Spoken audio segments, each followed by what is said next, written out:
हम डिस्कस कर रहे थे कि नेचर में एटम्स जो होते हैं वो इंडिपेंडेंटली एग्जिस्ट नहीं करते हैं।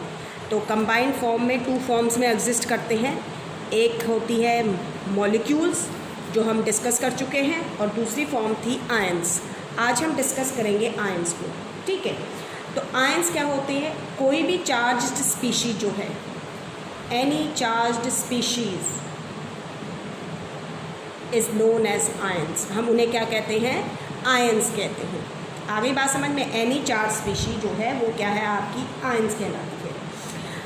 हम आयंस को आगे देखते हैं कि कैसे बनते हैं, ठीक है। इसको और क्लियर करते हैं कि ये जो चार्ज्ड स्पीशी मैं कह रही हूँ ये क्या है, ठीक है। तो हमने क्या देखा है कि आपको हम बता चुके हैं कि डेल्टन एटॉमिक थ्योरी के जब हमने डिस्कस की थी वहाँ पर कि जो एटम्स होते हैं they are made up of, atoms जो हैं made up of small sub atomic particles, जिन्हें हम क्या कहते हैं? Electrons, protons and neutrons. हम केमिस्ट्री में इसको आगे बहुत डिटेल में डिस्कस करेंगे नेक्स्ट चैप्टर में, लेकिन अभी ये ध्यान रखिए कि जो एटम है वो और छोटे सब एटॉमिक पार्टिकल्स का बना हुआ होता है, जिन्हें हम इलेक्ट्रॉन, प्रोटॉन्स और न्यूट्रॉन्स कहते हैं। आपको ये याद रखना है कि जो इलेक्ट्रॉन्स होते हैं, जो ये इलेक्ट्रॉन्स हैं, ये नेगेटिवली चार्ज्ड पार्टिकल्स होते हैं। इनके ऊपर नेगेटिव चार्ज होता है, ठीक है। जो प्रोटॉन्स होते हैं ये पॉजिटिवली चार्ज्ड पार्टिकल्स होते हैं, ठीक है। और जो न्यूट्रॉन्स होते हैं ये न्यूट्रल होते हैं, इलेक्ट्रिकली न्यूट्रल होते हैं। They are not having any charge, not have any charge, इनके ऊपर कोई चार्ज प्रेजेंट नहीं होता है। अब आपने ध्यान रखना है कि नॉर्मली जो होता है, नॉर्मली मैं क्या कह रही हूँ कि एन एटम, एक एटम के अंदर, नॉर्मली एटम के अंदर क्या होता है? इक्वल नंबर्स होते हैं।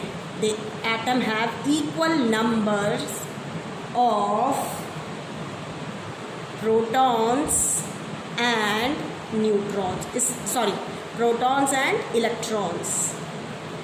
कि जो एटम होता है नॉर्मली उसमें प्रोटॉन और इलेक्ट्रॉन की जो संख्या होती है, नंबर्स होते हैं, वो दोनों सेम होते हैं। और इसी वजह से एटम जो होता है वो क्या है? इलेक्ट्रिकली न्यूट्रल होता है, इलेक्ट्रिकली न्यूट्रल होता है। लेकिन जब आपका ये एटम जो न्यूट्रल एटम है, ठीक है, आगे बात समझ में?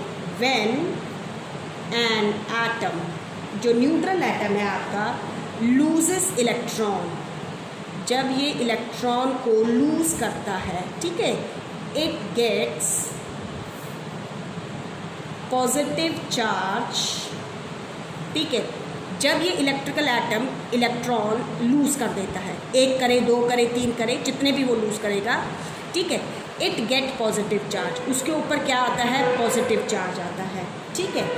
And when any neutral atom, और जब कोई न्यूट्रल एटम क्या करता है?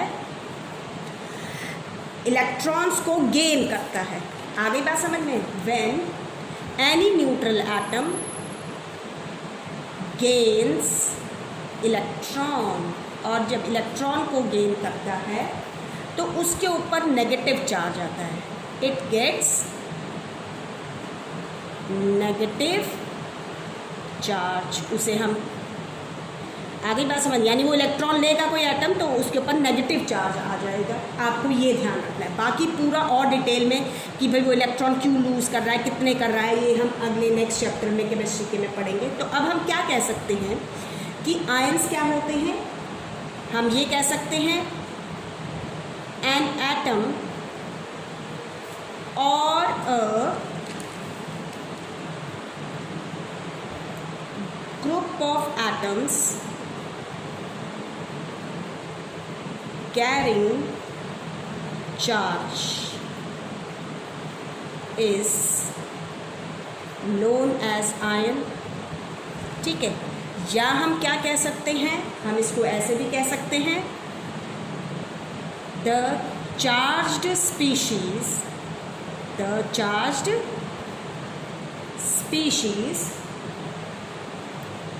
obtained by जो हम कैसे obtain करते हैं, by gaining or losing of electrons by an atom is called ion। उसे हम क्या कहेंगे, आयन कहेंगे। अब जब इलेक्ट्रॉन लूज़ कर रहा है, एटम लूज़ कर रहा है इलेक्ट्रॉन को, तो उस पर पॉजिटिव चार्ज आ रहा है, और जब एटम गेन कर रहा है इलेक्ट्रॉन तो उस पर क्या आ रहा है, नेगेटिव चार्ज आ रहा है, पॉजिटिव चार्ज और नेगेटिव चार्ज। तो इसी बेसिस पर we are having two types of ions. तो इसीलिए हमारे क्या होते हैं, दो तरह के आयंस होते हैं। आगे बात समझ में, एक ठीक है जिसे हम कहते हैं कटायंस। ठीक है, ये आपका पॉजिटिवली चार्ज्ड होता है। क्या होता है, पॉजिटिवली चार्ज, यानी those ions which carry positive charge are called cations. उन्हें हम क्या कहेंगे, कटायंस कहेंगे। या हम कह सकते हैं पॉजिटिवली चार्ज्ड आयन या positively charged ions are called cations. और दूसरे होते हैं आपके अनायंस, कटायंस अनायंस, जो नेगेटिवली चार्ज्ड होते हैं उन्हें हम अनायंस कहते हैं। ठीक है, आपके क्या कह सकते हैं, those ions which carry negative charge are called anions, और negatively charged ions are called anions. ठीक है, तो we are having two types, हमारे पास दो टाइप्स हो गए, किसकी, आयंस की। अब आपके ये जो आयंस होते हैं, दीज आर ऑल्सो क्लासिफाइड, हम इनको भी क्लासिफाई करते हैं। ठीक है, आयंस जो हैं, आयंस आर क्लासिफाइड, हम इनको क्लासिफाई करते हैं on the basis of valency, valency के बेसिस पे। तो अब प्रश्न ये उठता है कि ये वैलेंसी क्या है। ठीक है, व्हाट इज़ वैलेंसी। तो वैलेंसी थोड़ा सा और बता देते हैं इसके बारे में। जो कंबाइनिंग कैपेसिटी होती है, the combining capacity of an element, किसी भी एलिमेंट की जो कंबाइनिंग कैपेसिटी है, इज़ कॉल्ड इट्स, वो उसकी क्या है, वैलेंसी है। और क्लियर करती हूँ, इसका मतलब ये है दैट इज़ कि जो number of electron, that is the number of electrons donated, कितने दिए हैं या लूज़ किए हैं, एक्सेप्टेड या गेन किए हैं, और शेयर किए हैं।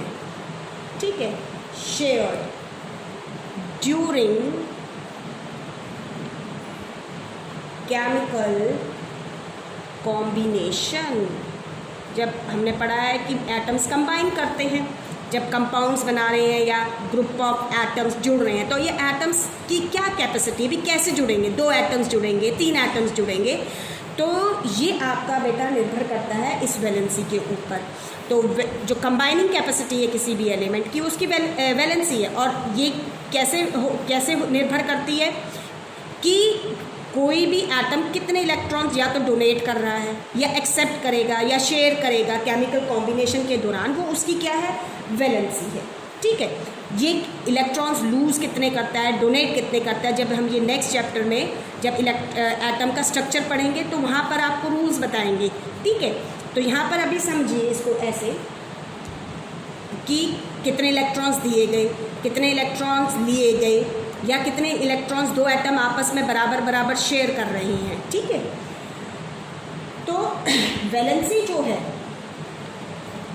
आयंस के केस में, वैलेंसी जो होती है ऑफ एन आयन, ध्यान रखिए, valency of an ion is same, वो सेम होती है एज द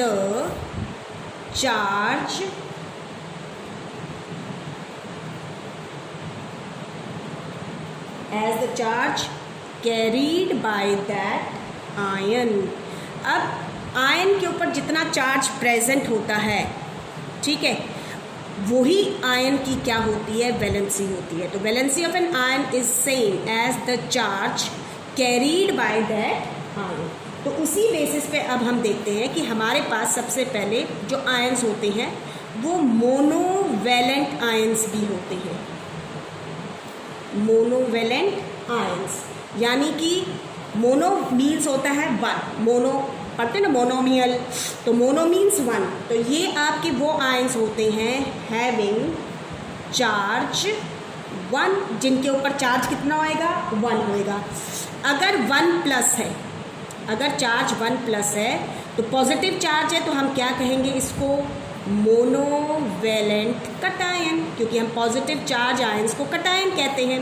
अगर वन माइनस है तो हम इसको क्या कहेंगे, मोनोवैलेंट अनायन, क्योंकि नेगेटिवली चार्ज पार्टिकल्स को हम अनायंस कहते हैं। अब मोनोवैलेंट कटायन जैसा एग्जांपल है, H+ लिखा मैंने, ठीक है। तो ये क्या है कि हाइड्रोजन का जो एटम है वो एक इलेक्ट्रॉन लूज़ करता है, क्योंकि पॉजिटिव चार्ज कब आता है, जब वो इलेक्ट्रॉन लूज़ करता है। तो इधर प्लस लिखने का मतलब क्या है कि हाइड्रोजन ने एक इलेक्ट्रॉन लूज़ किया, वन को हम रिप्रेजेंट नहीं करते हैं, इसलिए हमने सिर्फ प्लस लिखा। ऐसे ही आप देखेंगे Na है, तो सोडियम का जो एक एटम है वो क्या करता है, एक इलेक्ट्रॉन लूज़ करता है, तो उसके ऊपर पॉजिटिव चार्ज 1+ चार्ज आता है। तो ये हाइड्रोजन आयन है, ये सोडियम आयन है, ऐसे K+ potassium ion. Monovalent ion देखते हैं, तो हाइड्रोजन बच्चे एक ऐसा एलिमेंट है जो इलेक्ट्रॉन लूज़ भी कर सकता है और इलेक्ट्रॉन गेन भी कर सकता है। तो अगर मैं इस पे ऐसे -1 लिखती हूँ तो मीन्स ये एक मोनोवैलेंट अनायन है, इसने एक इलेक्ट्रॉन गेन किया है। ऐसे ही जब क्लोरीन का एटम एक इलेक्ट्रॉन गेन कर लेता है तो वो बन जाता है Cl- आयन, क्लोराइड आयन। ऐसे ब्रोमीन जब एक इलेक्ट्रॉन गेन करेगा तो हम क्या लिखेंगे, Br-। अब मैं यहाँ पर थोड़ा सा आपको एक चीज़ बताना चाहूँगी कि जो आपके यहाँ ध्यान रखिएगा कि जो कटायंस होते हैं उनके नेम में कोई चेंज नहीं आता है। There is no change in the name of cations, लेकिन जो आपके क्या होते हैं, but name of anions and with, ख़त्म होते हैं सफिक्स से। अब ये सफिक्स कौन से हैं, जैसे कि अभी मैंने कहा क्लोराइड आयन, ठीक है, IDE से या ITE से, ठीक है, या ये सफिक्स लगता है ATE, ठीक है। तो जैसे यहाँ ये hydrogen ion, sodium ion, potassium ion, hydrogen का आयन यहाँ पे नेगेटिव, इसको हम कहेंगे hydride ion, chloride ion, bromide ion, ठीक है। इसी तरीके से मोनोवैलेंट हो गए तो हमारे पास डाईवैलेंट आयंस भी होते हैं। डाईवैलेंट्स कैसे हो गए, हैविंग चार्ज 2, जिन पे चार्ज 2 होएगा। अगर 2+ है तो हम क्या कहेंगे उसको, डाईवैलेंट कटायन, ठीक है। जैसे आपका है कैल्शियम Ca2+, कैल्शियम एटम जब 2 इलेक्ट्रॉन लूज़ करता है तो Ca2+ कैल्शियम आयन। ऐसे ही मैग्नीशियम है Mg2+ है, जिंक है Zn2+ है, मीन्स इन एटम्स ने 2 इलेक्ट्रॉन्स लूज़ कर रखे हैं। 2- होएगा तो we call it divalent anion, इसको हम डाईवैलेंट अनायंस कहेंगे। जैसे कि आपका है S2-, सल्फर ने 2 इलेक्ट्रॉन लूज़ कर रखे हैं, समझ में, सॉरी गेन कर रखे हैं 2 इलेक्ट्रॉन्स। नेगेटिव साइन है ना, तो नेगेटिव कब अनायन कब बनते हैं, जब इलेक्ट्रॉन्स गेन करते हैं। ये है सल्फाइड आयन। ऐसे ही O2 माइनस लिखेंगे तो ऑक्साइड आयन। ऐसे ही आपके फिर होते हैं ट्राईवैलेंट आयंस। ट्राईवैलेंट आयंस होते हैं हैविंग चार्ज 3। अगर 3 प्लस है तो हम क्या कहेंगे उसको, सेम ट्राईवैलेंट कटायन। आगे बात समझ में, जैसे एल्यूमिनियम है, एल्यूमिनियम मेटल 3 इलेक्ट्रॉन लूज करता है, एल्यूमिनियम आयन 3 प्लस लिखा हमने, ठीक है। ऐसे आयरन है Fe3 प्लस है, ठीक है। ऐसे ही आपके अगर 3 माइनस है तो हम उनको क्या कहेंगे, ट्राईवैलेंट अनायन। उन्हें हम ट्राईवैलेंट अनायन कहेंगे। जैसे N3 minus nitride ion, P3 minus phosphide ion, यानी यहाँ नाइट्रोजन ने 3 इलेक्ट्रॉन्स गेन किए हैं, यहाँ फॉस्फोरस ने 3 इलेक्ट्रॉन्स गेन किए। तो ये जो चार्जेस हैं, यही चार्जेस जो मैं दिखा रही हूँ इधर, यही आयंस की क्या होती है, वैलेंसीज होती हैं। इसी तरीके से हमारे पास जब ग्रुप ऑफ एटम्स पे, a group of atoms carrying some charge, जब उन पे कोई चार्ज प्रेजेंट होता है, a group of atoms carrying some charge, हम उन्हें कहते हैं is known as polyatomic ion, ठीक है। उन्हें हम पॉलीएटॉमिक आयन कहते हैं। जैसे आपका है NO3 माइनस, नाइट्रेट आयन है जैसे SO4 माइनस, ये पूरे इस ग्रुप के ऊपर चार्ज है, सिर्फ O पे नहीं है, नाइट्रोजन और ऑक्सीजन दोनों के मिल के ऊपर ये चार्ज है, माइनस है। तो इस 1 सिंगल चार्ज प्रेजेंट है। आगे बात समझ में, तो 1 है चार्ज यहाँ पर, तो 1 को रिप्रेजेंट नहीं करते जो, तो ये एक मोनोवैलेंट क्या है, पॉलीएटॉमिक अनायन है। इसी तरीके से सल्फेट आयन, इस पे 2 चार्ज है, तो ये डाईवैलेंट, आगे बात समझ में क्या आएगा, नेगेटिव चार्ज है तो अनायन हो गया, लेकिन पॉलीएटॉमिक है ये। इसी तरीके से आपका CO3 माइनस कार्बोनेट आयन होता है, ठीक है। ऐसे ही PO4 माइनस, ये ट्राईवैलेंट में आ जाएगा, फॉस्फेट आयन। ऐसे ही NH4 प्लस है, अमोनियम आयन।